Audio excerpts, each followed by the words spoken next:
Buongiorno da Taglio di Po. Lunedì 27 gennaio celebrata la 139esima festa dedicata alla Madonna del Vaiolo, un appuntamento di profonda devozione e tradizione che affonda le radici nel 1887, quando la comunità invocò la protezione della Beata Vergine e della salute durante l'epidemia del vaiolo nero.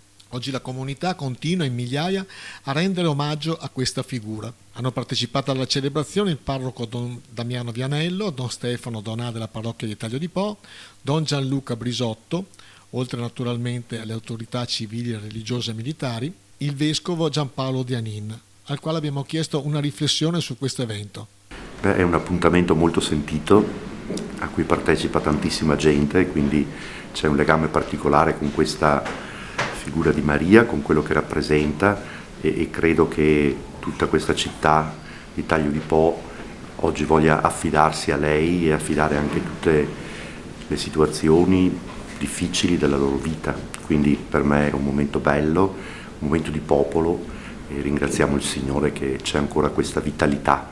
Ma cosa rappresenta la Madonna del Vaiolo per Taglio di Po? Tutto, diremo tutto, è la nostra mamma celeste, la mamma terrena, la nostra mamma che aboliamo ben del mondo.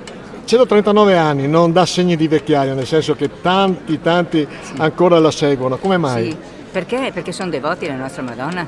Mancano quelli adesso che sono invecchiati tanto che non possono venire, ma per il resto ce ne sono abbastanza.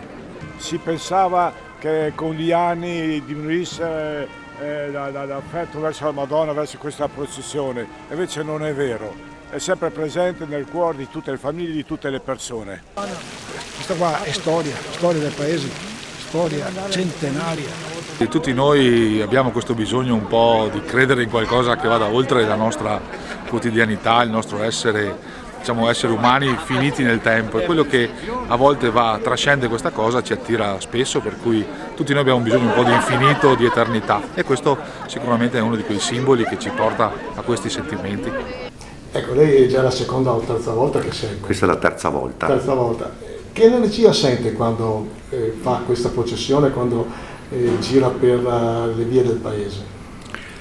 Ma sento raccoglimento, sento partecipazione, sento un popolo che è unito e che in questo momento ritrova un'unità al di là di tutte le differenze e si sente proprio in cammino dietro a Maria e accanto al Signore. Ecco, per cui per me è un momento proprio di unità di una città.